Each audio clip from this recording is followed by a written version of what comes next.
নমস্কার। শুরু করছি গৃহস্থের সাতকাহন। আজকের গল্প পুজোর শপিং। রান্নাঘরে প্রিয়া দুপুরের রান্না করছে, আর রমাদেবী অর্থাৎ প্রিয়ার শাশুড়ি সবজি কাটতে কাটতে বলছেন, পুজোর মাস তো পড়ে গেল বৌমা, পুজোর কেনাকাটাগুলো কবে করতে যাবে?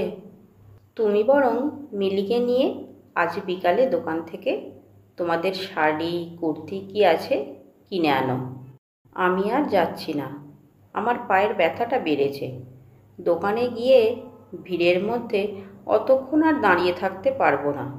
এরই মধ্যে মিলি কলেজ থেকে বাড়ি ফিরে বৌদিকে ফোনে একটা ড্রেস দেখিয়ে বলছে, এই ড্রেসটা আমি অর্ডার করছি বৌদি। দাদা তো প্রতিবার টাকা দেয় আমায় পুজোয়, তাই দাদাকেই বলছি এটা পেমেন্ট করে দিতে। ড্রেসটা খুব সুন্দর না বলো? তুমি একটা নেবে বৌদি? এই দেখো, অনেকগুলো কালার আছে, আর তোমার সাইজেরও হয়ে যাবে। প্রিয়াও ননদের সাথে অনলাইনে ড্রেস দেখতে থাকে রান্নার ফাঁকে, কিন্তু রমাদেবীর অনলাইন কেনাকাটা একদম পছন্দ নয়। তাই এক প্রকার রেগেই বলছেন, এই ফোন দেখে যে তোরা কি জিনিস কিনিস কিছুই বুঝি না বাবু। নিজের চোখে সামনে থেকে না দেখলে কি আর রং বোঝা যায়, না কাপড়ের সুতো বোঝা যায়? দোকানে গিয়ে গায়ে ফেললে তো বোঝা যায় যে গায়ে ঠিক মতো হবে কি না, আর পরে এটা আমাকে মানাবে নাকি। পছন্দ না হলে তো পাল্টে অন্য জিনিস কিনতে পারবি। দোকানে গেলে কত রকমের জিনিস চোখের সামনে দেখতে পাবি, তা নয় কো ফোনে খালি কুটুর কুটুর করে জিনিস কিনবি, আর বাড়িতে লোক এসে বলবে ডেলিভারি আছে। ওসব ফোনে কেনা ছেড়ে দোকানে আজ বৌদির সাথে গিয়ে তোদের দুই বোনের দুষ্টু মিষ্টি আর বৌদিরগুলো কিনে আন।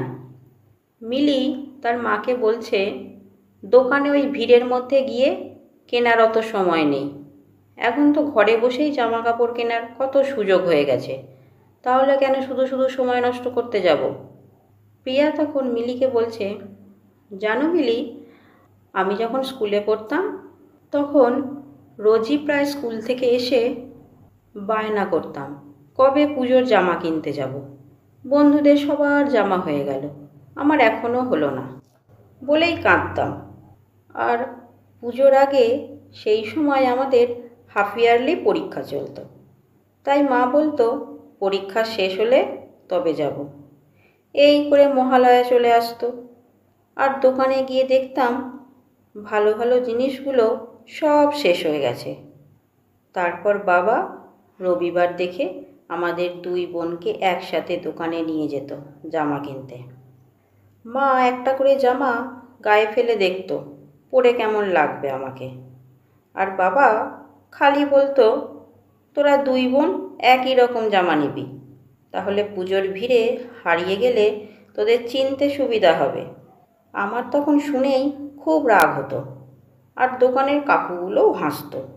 বাবা অবশ্য মজা করেই বলতো কথাটা।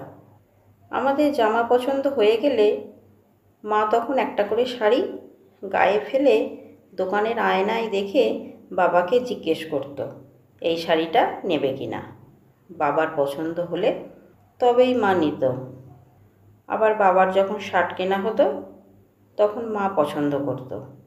তারপর ঠাম্মি, দিদা আর পিসতুতো ভাই বোন, মামাতো ভাই বোন, ওদেরও জামা কেনা হতো।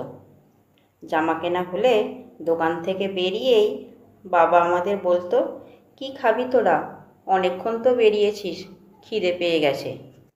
এই বলেই ফুচকার দোকানে গিয়ে আমি আর দিদি আর মা মিলে ফুচকা খেতাম, আর বাবা চা খেত। তারপর আবার জুতোর দোকানে গিয়ে জুতো পছন্দ করা।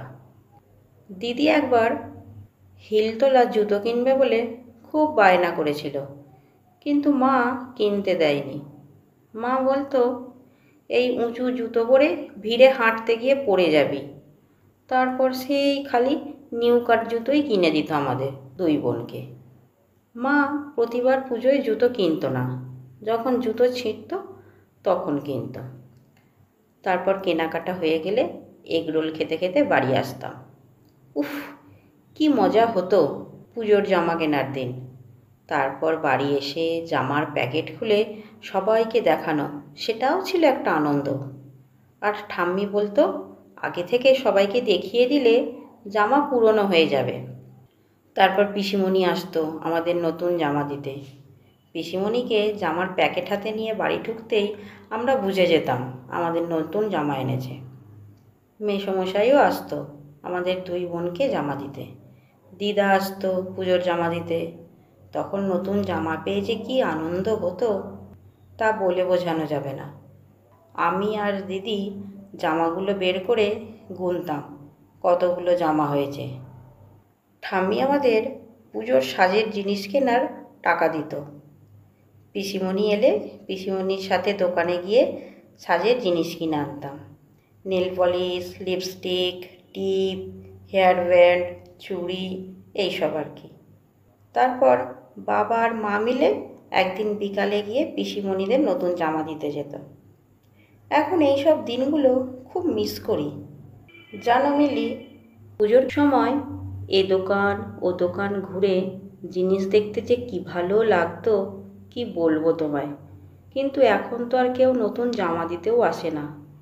এই দেখো না, মা টাকা পাঠিয়ে দিয়েছে, বলেছে আমার পছন্দ মতো কিনে নিতে। আর দিদিভাইও তো সেই অনলাইনেই পাঠায়। এখন তো আর কেউ নতুন জামার ব্যাগ নিয়েও বাড়িতে আসে না পুজোর সময়। সময়ের সাথে সাথে নিজেদের আনন্দগুলোও যেন পাল্টে যায়।